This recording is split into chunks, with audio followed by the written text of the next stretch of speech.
Labdien, dārgo skatītāji! Labdien, dārgā skatītāja! Šī nedēļa iezvana veļu laiku. Tas ir brīdis, kad saule aiziet ziemeļu ceļu. Dienas kļūst arvien īsākas un nakts gūst pārsvaru. Bet kādas būs labās prakses, ar kurām mēs varētu šajā nedēļā dzīvot, un kādu vispār sola debesis un rūnas mums laika apstākļus mūsu iekšējā un ārējā pasaulē? Latviešu tauta ir diezgan izsmalcināta un smalka tauta. Mums ir savi kapiņi, mums ir sava kapu kultūra. Latvieši mīl dedzināt svecītes mājās un kvēpināt kadiķus. Šī nedēļa patiesi ir ļoti interesanta arī astroloģiski. Šis ir laiks, kad apstāties sevī. Apskatīties, kas notiek mūsu iekšpasaulē, samērot iekšpasaules stāvokli ar ārpasauli un izdarīt secinājumus. Šī nedēļa būs arī samērā veiksmīga.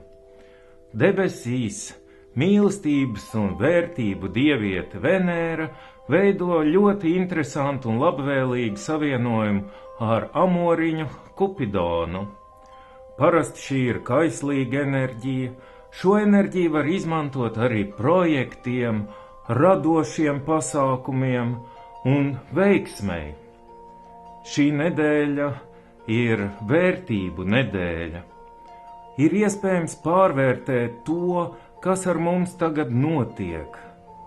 Paskatīties, kāda ir mūsu dzimtas vēsture, un paskatīties, ko mēs gribam pasaulē dot uz priekšu. Mums ir bērni, mums ir radošie projekti, mums ir iespēja padarīt pasauli skaistāku. Latvieši ir ļoti smalka un izsmalcināta tauta. Latvieši ļoti labi jūt dabu.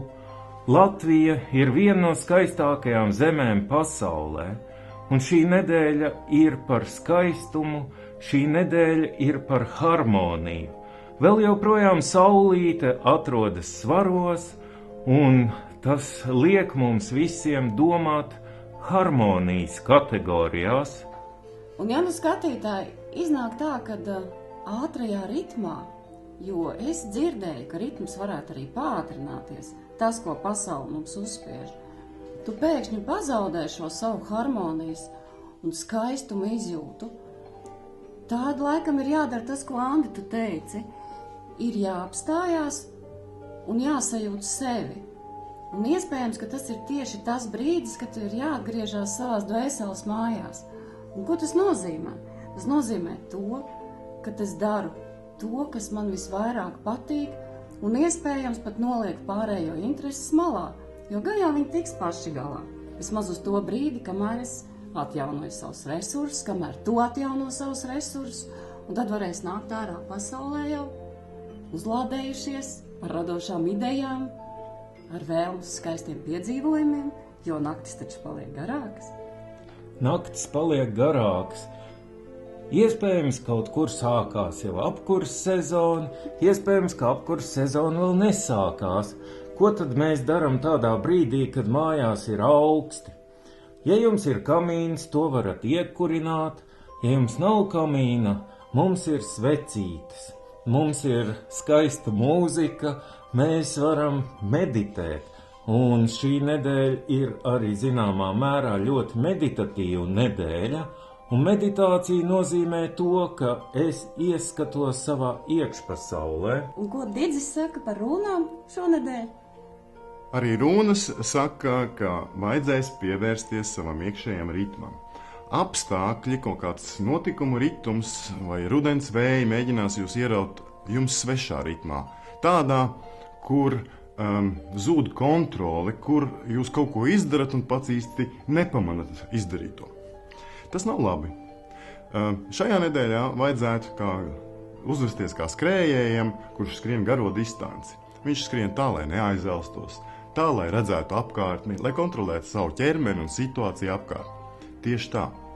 Šajā laikā mēģiniet atrast savu individuālo ritmu, kurā jūs jūtaties labi, kurā jūs varat domāt, redzēt, dzirdēt. Citiem vārdiem sakot, elpojiet dziļi un vienmērīgi, un tad šī nedēļa jums būs burvīga. Būs tā.